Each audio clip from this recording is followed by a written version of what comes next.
이재명 민주당 대표에 대한 선거법 위반 무죄가 선고되면서 지역 여야 반응이 엇갈렸습니다. 민주당은 대통령 탄핵만 남았다고 환호했고 국민의힘은 당혹감을 감추지 못했습니다. 전국 곳곳에 대형 산불이 확산되고 있는데 불법 소각이 여전합니다. 하지 말라고 아무리 말해도 또 쓰레기를 태워 산불이 났습니다. 정부가 행정구역 조정을 위한 인구수 산정에 외국인을 포함하기로 하면서 음성군이 자체 시 승격 준비에 나섰습니다. 진천군과 통합이 쉽지 않게 됐습니다. 네, 시청자 여러분 안녕하십니까? 계속해서 MBC 뉴스투데이 충북입니다. 이재명 더불어민주당 대표의 선거법 위반이 2심에서 무죄로 뒤집힌 것을 두고 지역 정가도 들썩이고 있습니다. 더불어민주당은 이제는 대통령 탄핵만 남았다고 주장하는 반면 국민의힘은 당혹감을 감추지 못하고 있는데요. 이제 대통령 탄핵 심판 결과를 앞두고 여야 모두 폭풍 전야를 맞고 있습니다. 이병선 기자가 보도합니다. 1심 판단을 뒤집어 무죄로 선고한 이재명 민주당 대표 2심 결과에 대해 충북 지역 정가도 즉각 반응했습니다. 민주당은 위대한 국민 승리의 날이자 정치 검찰에 대한 사망 선고라며 환영했습니다. 이광희 충북도당 위원장은 이제는 대통령을 탄핵해 정상으로 나아가는 계기가 돼야 한다고 목소리를 높였습니다. 대한민국이 이번 기회를 통해서 좀 정상적인 사회, 상식적인 사회, 또 정의로운 사회가 되기를 기원합니다. 이연희, 이강일, 송재봉 등 다른 충북 국회의원들도 대통령 파면만 남았다. 헌재가 결단할 때라는 입장을 잇따라 내놨습니다. 반면 국민의힘은 1심 유죄가 2심에서 모두 무죄로 바뀐 데 대해 실망하고 당혹해하는 분위기입니다. 서승우 충북도당 위원장은 2심 선고에 대한 구체적인 언급은 피하며 대법에서 진실이 가려질 거라는 입장만 전했습니다. 깊은 유감을 표합니다. 향후 최종 3심 재판인 대법원에서 신속하고 현명한 판단을 기대해 보겠습니다. 이재명 대표의 대선 가도에 파란불이 켜진 상황에서 이제 남은 건 헌법재판소의 대통령 탄핵 심판. 지역 여야는 탄핵 인용 또는 기각을 전제로 가상의 수를 둬가며 진로를 예상하고 있습니다. 특히 내년 지방선거 주자들은 조기 대선 여부에 따라 향후 정치적 행보에도 큰 변화가 있을 것으로 보입니다. 전국을 강타할 헌재 판결을 앞두고 지역 여야도 그 파장을 가늠하기 어려운 폭풍 전야를 맞고 있습니다. MBC 뉴스 이병선입니다. 오송 참사와 관련해 중대시민재해 1호 사건으로 기소된 이범석 청주시장의 첫 공판 기일이 오는 6월 12일로 지정됐습니다. 청주지방법원 제22형사부는 오는 6월 12일 오후 2시 이범석 청주시장과 이상래 전 행정중심 복합도시건설청장 그리고 시공사 대표이사 등 4명에 대한 중대재해처벌법 위반 혐의 사건의 첫 재판을 진행합니다. 이범석 시장은 중대시민재해 혐의로 재판을 받는 첫 자치단체장으로 윤갑근 변호사가 속한 법무법인 청령의 변호사들을 법률 대리인으로 선임했습니다. 김영환 충북지사의 재산이 2년 연속 마이너스를 기록했습니다. 어제 공개된 공직자 정기 재산 변동 사항을 보면 김영환 지사의 자산은 땅과 아파트, 북촌 한옥 등 약 77억 원인 반면 채무는 약 81억 원을 기록했습니다. 이는 마이너스 4억 70만 원으로 1년 전에 비해 3억 2천여만 원 더 줄었습니다. 한편 윤건영 충북교육감은 약 2억 원이 늘어 교육감 중 총액 4위를 기록했고 정영철 영동군수도 6억 원 넘게 증가해 기초단체장 중 4위에 올랐습니다. 한편 이동우 충북도의원은 이해충돌 우려로 백지 신탁했던 비상장 주식이 반영되면서 재산이 약 19억 5천만 원 늘었습니다. 지난 주말부터 전국 곳곳에서 대형 산불이 재앙처럼 확산된 가운데 영동에서는 또다시 불법 소각으로 인해 산불이 발생했습니다. 불을 낸 사람은 왜 쓰레기를 태웠느냐는 질문에 불법인 줄 알았지만 그냥 했다고 답했습니다. 전효정 기자입니다. 산 밑에서 희뿌연 연기가 피어오르기 시작하더니 불과 15분 만에 골짜기를 따라 산 중턱까지 불길이 빠르게 번져 올라갑니다. 영동군 황간면에서 산불이 나면서 헬기 4대를 비롯한 장비 17대와 산불진화대원 118명이 투입돼 1시간여 만에 겨우 불길을 잡았습니다. 불은 산과 맞닿아 있는 과수원에서 시작됐는데 또 불법 소각이 문제였습니다. 이곳에서 영농부산물을 소각하다 시작된 불은 바람을 타고 바로 옆 산까지 삽시간에 옮겨 붙었습니다. 큰 불이 꺼진 뒤 잔불 정리 중이던 현장에서 불을 낸 과수원 주인을 만날 수 있었습니다. 이 50대 남성은 비료 포장지와 잡초를 모아 태우다 불씨가 산으로 옮겨 붙었다면서 처음에는 페트병으로 물을 뿌려서 꺼보려고 했지만 손 쓸 수 없을 정도로 불이 번지자 결국 119에 신고했다고 했습니다. 소각이 위험할 줄 몰랐냐고 물었더니 불법인 줄 알면서도 종종 쓰레기를 태워서 처리한다고 말합니다. 소각하면은 안 되는 건 불법인 거는 알고 계셨어요? 알죠. 근데 왜 하시게 된 건지 처음에는? 모르죠. 오늘 뭐가 땡겼는지 모르겠지만 불을 오늘 지른 거죠. 지난 주말부터 전국에 대형 산불이 계속되면서 재앙 수준으로 확산하고 있는 상황. 경남 산청과 경북 의성, 울산 울주 산불 모두 실화로 시작됐고 사흘간 옥천과 영동을 덮친 산불도 영농부산물 소각이 원인이었습니다. 산불 현장에 계속 투입되는 진화대원은 주의를 당부하는데도 불법 소각이 반복된다며 답답함을 토로합니다. 알면서도 저 사람들은 알아요. 그리고 또 그만큼 주의를 하고 우리가 방송하고 다니면서 또 스피커 저거 하고 다 하는데도 그걸 순식간에 아니란 생각으로. 앞서 김영환 지사가 산 주변 불법 소각에 대해 엄정한 사법 처리를 지시한 가운데 영동군은 50대 과수원 주인을 형사 입건하겠다고 밝혔습니다. 한편 제천시 봉양읍에서도 산불이 나 1시간 만에 진화됐는데 이 또한 60대 농민이 깻잎단을 태우다 불이 난 것으로 드러났습니다. MBC 뉴스 전유정입니다. 경북에서 발생한 대형 산불이 인접한 시군으로 확산될까 우려되는 가운데 각 지자체마다 예방에 총력을 기울이고 있습니다. 김창규 제천시장은 긴급 담화를 통해 산불 예방을 위해서는 시민들의 협조가 필요하다며 산불을 발견하면 즉시 신고해달라고 당부했습니다. 단양군도 각종 소각 행위를 엄격히 통제하고 산불감시원과 산림부서의 비상근무를 시행합니다. 괴산군은 또 관내 모든 산의 출입을 금지한다고 밝혔습니다. 정부가 행정구역 조정을 위한 인구수 선정 기준에 외국인을 포함하는 법 개정에 나서기로 했습니다. 올해 안에 법 개정이 되면 충북에서 외국인이 가장 많은 음성군은 17,000명이 늘어나 단숨에 인구가 11만 명이 됩니다. 이에 따라 음성군은 진천군과의 통합이 아닌 자체 시승격을 추진하기로 했습니다. 허지희 기자입니다. 외국인 노동자가 밀집한 음성군 금왕읍의 거리, 외국인을 위한 마트와 행정사 등으로 상권이 형성돼 있습니다. 여기 저희 택시뿐만이 아니고 요 주변 그 상점들도 마찬가지죠. 그거는 걔네들이 소비하는 양이 많으니까.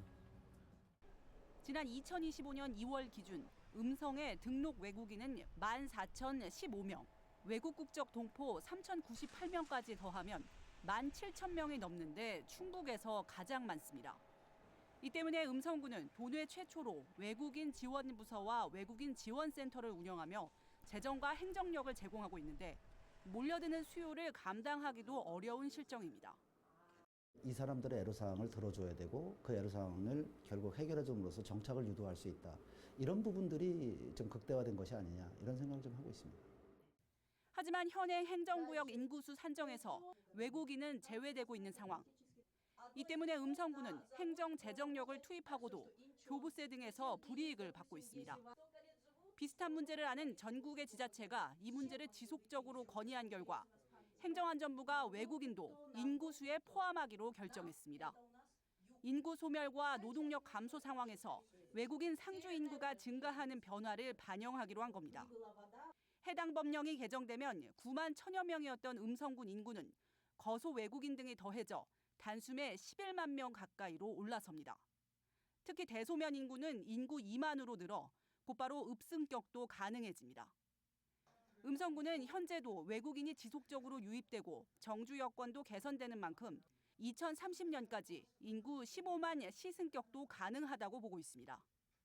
금년도에 약 4,800세대의 공동주택이 입주하게 되어 있고 또 지속적으로 아파트가 착공됨으로 인해서 앞으로 지속적인 인구 증가가 예상됨으로 해서 음성시 승격에 파란불이 켜졌다 이렇게 생각을 합니다.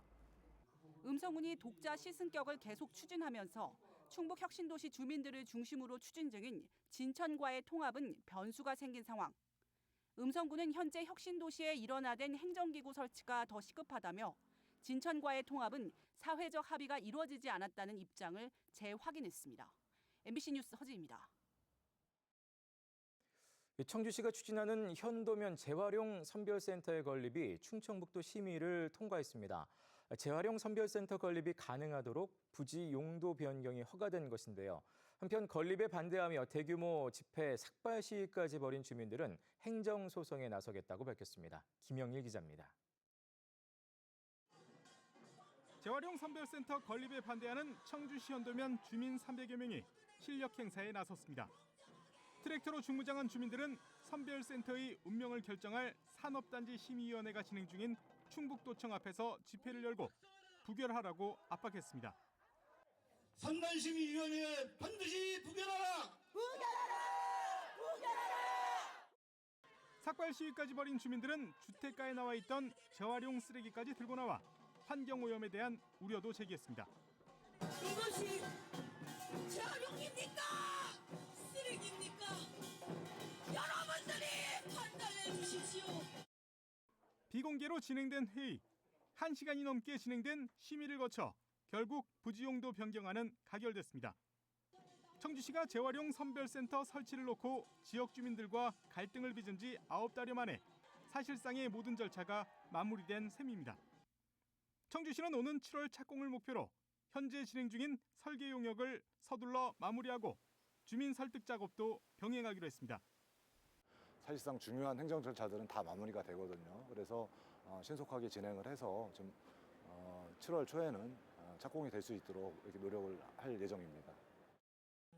하지만 지역 주민들은 용도 변경 결정을 납득할 수 없다며 행정심판에 이어 행정소송도 예고했습니다. 저희는 행정심판을 다시 시작을 해야 될 것이고 행정심판과 더불어 행정소송을 다시 진행을 하겠습니다. 우여곡절 끝에 현도면 재활용 선별센터 건립은 탄력을 받게 됐지만 지역 주민들의 반발은 여전해 사업 추진이 순탄치만은 않을 전망입니다. MBC 뉴스 김영일입니다. 충북에서 유일하게 경찰서가 없는 자치단체였던 증평군의 경찰서 건립이 본격 추진됩니다. 충북경찰청은 사업비가 최종 확보됨에 따라 올 상반기 중 증평경찰서 설계를 마무리하고 하반기에는 첫 삽을 뜬다는 계획입니다. 증평경찰서는 증평읍 증천리 14,000제곱미터 부지에 지하 1층, 지상 4층 규모로 건립되며 오는 2028년 준공을 목표로 하고 있습니다. 현재 증평지구대 소속 경찰관 1명이 담당하는 주민은 1,200명으로 충북 평균 497명보다 2배 이상 많습니다. 충청북도가 2027년 천주교 세계 청년대회를 앞두고 참가자들의 충북 방문을 추진합니다. 충청북도는 내덕동 주교자 성당 등 성당 4곳을 등록문화유산으로 보존하고 청주 읍성 희망의 순례길을 운영할 계획입니다. 또 국내외 순례자들이 체류할 수 있는 방문센터의 건립도 추진합니다. 천주교 세계 청년대회는 가톨릭 신자 100만 명 이상이 참여하는 행사로 내후년 서울에서 개최될 예정입니다. 강원특별법 개정안의 시행 첫 성과로 강원도에서는 민통선, 즉 민간인 출입통제선이 북상했습니다. 이에 따라 주민통행과 재산권 행사가 제한되던 군사시설 보호구역이 대거 완화돼 접경지 개발에 숨통이 트이게 됐습니다. 나금동 기자가 보도합니다. 안보관광지 화천 평화의 댐으로 가는 길목의 8민통초소. 경계가 삼엄하던 군부대 초소인데 하루 만에 텅 비었습니다. 민간인 통제구역에서 제한 보호구역으로 규제가 완화돼 신분 확인 절차가 없어졌기 때문입니다. 초소도 곧 철거됩니다. 이제부터 별도의 신분 확인 절차 없이 이곳 평화 누리길을 통해 걸어서 평화의 댐으로 이동할 수 있습니다. 9.9km에 이르는 군도 7호선도 완전히 개통돼 화천에서 평화의 댐까지 이동 시간도 20분 정도 줄어듭니다. 민통선 북상에 따른 변화입니다. 국방부 고시에 따라 민통선이 화천에선 3.5km, 철원에선 1.6km씩 각각 북상했습니다. 이에 따라 통제보호구역에서 제한보호구역으로 군사규제가 완화된 곳은 12.9제곱킬로미터, 축구장 1,800개에 이르는 면적입니다. 화천군 평화의 댐과 백암산 케이블카가 있는 풍산리와 동촌리 일대 10제곱킬로미터, 철원군 신벌지구가 있는 서면, 근남면, 김화읍 등 2제곱킬로미터가 해당됩니다.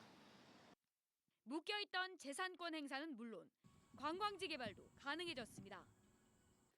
민통선이 해제되면은 관광객들도 좋고 저 같은 경우는 상업도 하니까 유리하지 않겠어요? 그리고 또 너무나 적막하잖아요, 지금. 그래서 마음적으로 너무나 기뻤어요.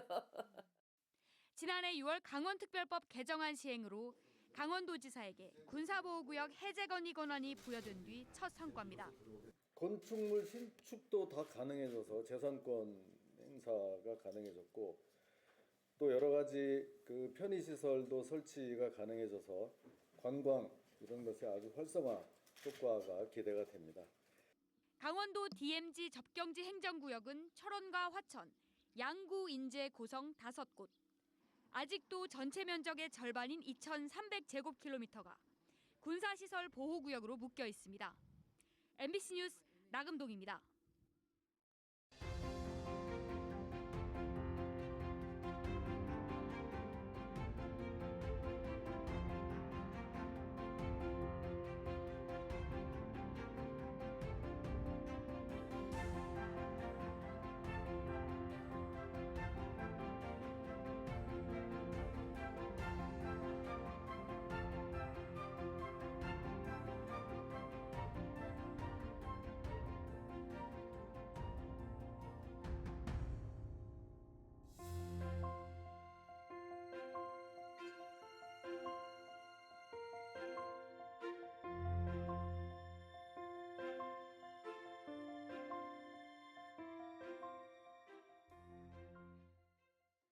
(6.25) 전쟁 당시 국민보도연맹으로 몰려 보은 지역에서 학살당한 희생자 유족에게 국가가 배상하라는 판결이 나왔습니다.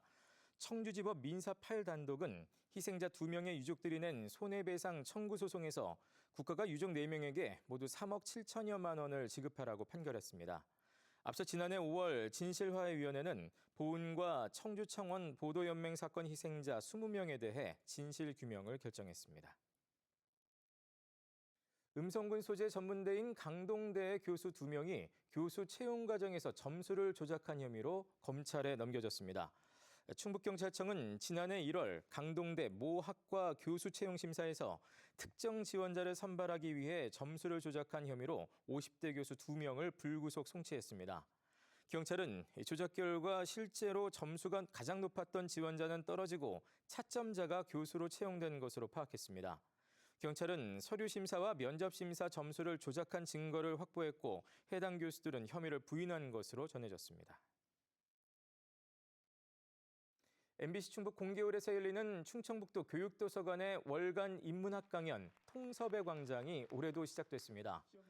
올해 첫 순서로 퍼펙트 게스의 저자인 이인아 서울대 대학원 뇌인지학과 교수가 공부 잘하는 머리는 타고날까라는 주제로 강연을 펼쳤습니다.